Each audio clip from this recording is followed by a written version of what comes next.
I've experienced post-traumatic stress disorder. My godson has been murdered. My stepdad passed away from cancer, and the Lord has and continues to bring me through it, and that's my testimony.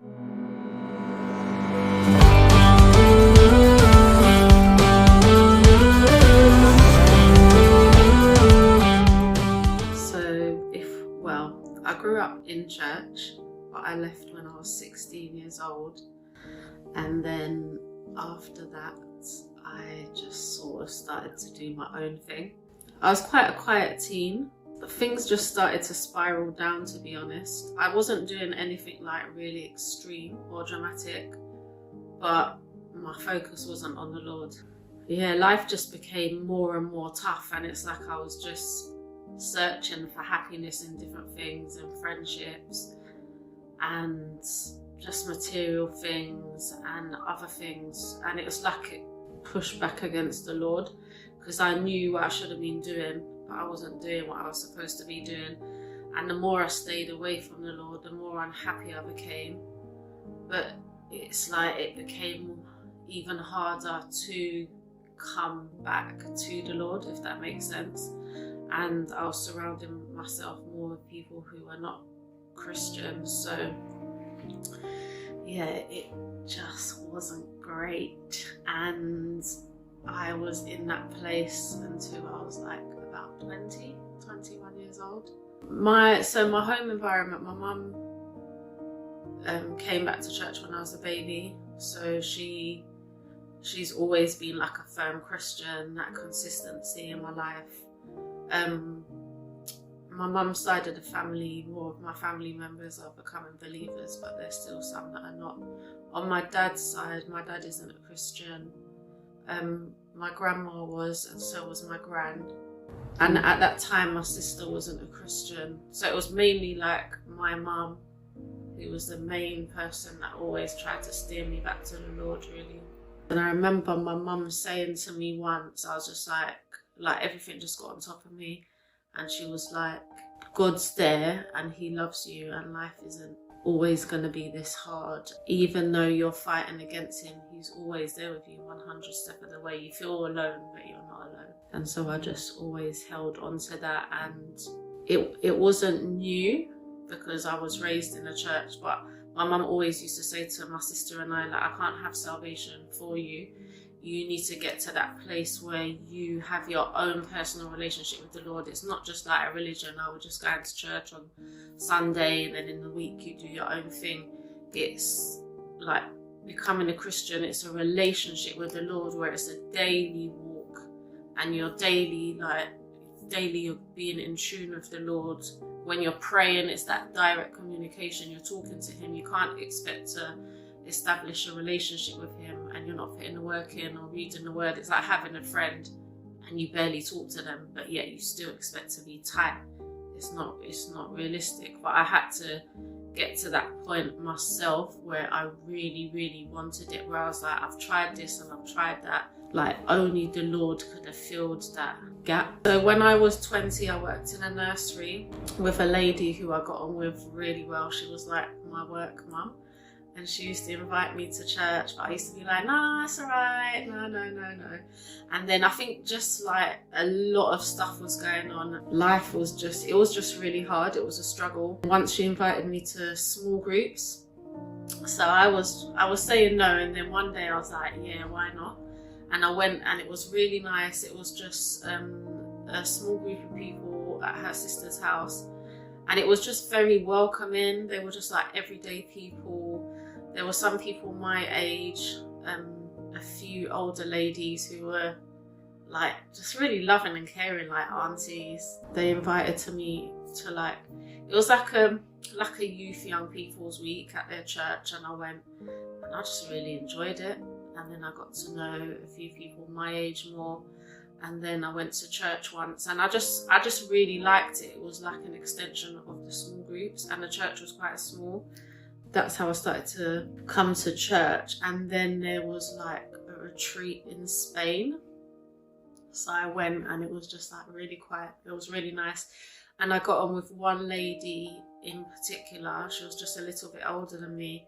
I just remember, like, after one of like the sessions, I was just like, I want to give my life to the Lord. Like, I'm tired of battling and trying to do things on my own and trying to please other people and trying to do this and do that and just different things to make me happy, and they're not. And I just really want to give my life to the Lord. I want to make certain changes. I spoke to the pastor of the church that I was at the time when he was at the retreat, and I just spoke to him about how I was feeling, and he said it's a big decision, so think about it and pray about it.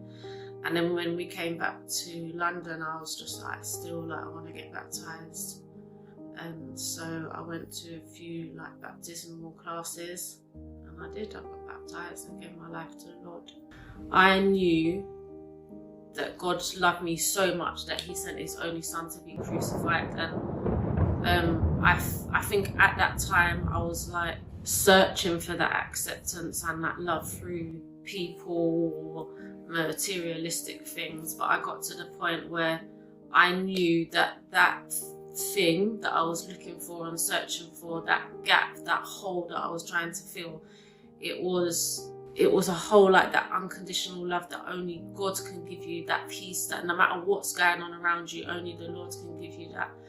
Yes, I was getting it from my mum because she's my parent and she loved me, but at the end of the day, we're all born into sin, so I might do things that upset her or she might do things, but with God, it was and it still is, it's different, and people will let you down because that's just life. We're human beings, but the Lord won't, and our situations won't necessarily always make sense or always feel fair, but like God knows best. And when I was reading the Bible, even though there are certain scriptures that I was raised knowing and reading and stuff, they started to become more alive and more relatable to me. It wasn't just like, oh yeah, another Bible scripture, I'm using the Bible. I was like, oh, I can relate to that. Yes, I'm finding that hard. And there are certain characters in the Bible where they went through hardships and the Lord helped them and brought them through certain situations. So I thought, if he can do it for them, he can do it for me. Each day, the Lord and my relationship with him has become more alive. Real life situations where I'm like, I know for a fact, I don't care what anyone says, only the Lord has and continues to bring me through that. So there was a situation that happened with me, and as a result, I suffered from post-traumatic stress disorder, and I just got to a peak where I was just like, Lord, this is too much. Like, I thought at the time that only like soldiers and that experience, that I didn't know that just like everyday people living in London can experience that. So I was experiencing a lot of anxiety and stuff, and even though I had counselling for it, there's still certain things that I still have to face on a daily basis, but I know that only the Lord can help me with that.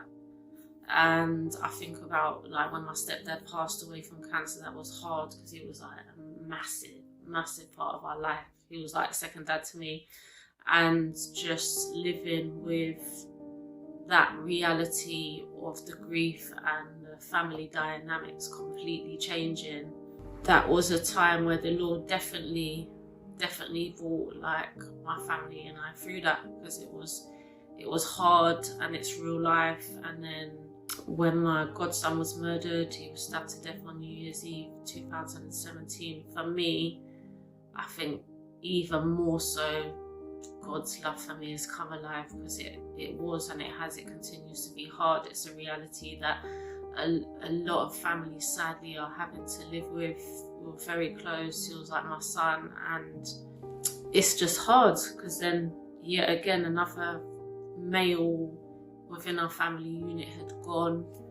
And grief is something, it's like, it's not something that you can touch, but it's something that you have to live with daily, and people get on with their everyday lives, and there's still days where I'm like, Lord, this is a lot, like how am I going to get through this day? And I think just initially the fear of it all, and it added to the anxiety that I was experiencing because he died in a violent way. And it's just it's hard, it's real life, and you still have to go to work, you still have to function, you still have to pay bills, you still have other family members where you're like, oh my gosh, like, I need to support them. And there was and still is times where I'm like, Lord, like, I need you today. I don't know how I'm going to get up and put a smile on my face and put one foot in front of the other and still function and do what I need to do. But by God's grace, he does it for me every day. God has and continues to put a joy in my heart where I thought I would never experience, because I just felt numb. Like, life has completely changed. I've never slept the same. Life looks very different. But at the same time, it's made me more compassionate, I'll say, to young people, especially young males, what they experience. I used to work with early years for years, for like 17, 18 years, and now I work with young people, and I'm just more compassionate. Like, life looks and sounds completely different for me, and it will never look the same, but by God's grace, he brings me through each day. I can honestly say, hands up, I'm only at where I'm at because of the Lord. I'm able to reach out to other people, or young people, or families in a way that I wouldn't have been able to if I hadn't experienced what I experience now. And as I said earlier, like, my Christian walk is not just like, oh, it's just a religion and I go to church. Like, for me, it's a relationship with the Lord, because I am in communication with him every single day, and I know it's only him that gives me the strength to get through each day. I enjoy reading the Bible for those encouraging scriptures, and yes, it's my journey, it's my testimony. If I'm honest, I'm not always free with sharing it, because it makes me feel vulnerable, and you never know what people's really going to think, or if they're going to judge you. But I'm also grateful for my testimony to say, yeah, I've experienced post-traumatic stress disorder, my godson has been murdered, my stepdad passed away from cancer, and the Lord has and continues to bring me through it. And that's my testimony, and I hope it encourages other people, especially other women, because I think as women, sometimes it feels like a lot of pressure on your shoulders, and you just have to, like, be superwoman, basically be everything for everybody, and you can be falling apart inside. But the Lord sees those areas of your heart where you are falling apart, and he can put that joy back in your heart again, and just your peace. Like, even sometimes things don't make sense, but I'm just like, I know it's God giving me that peace.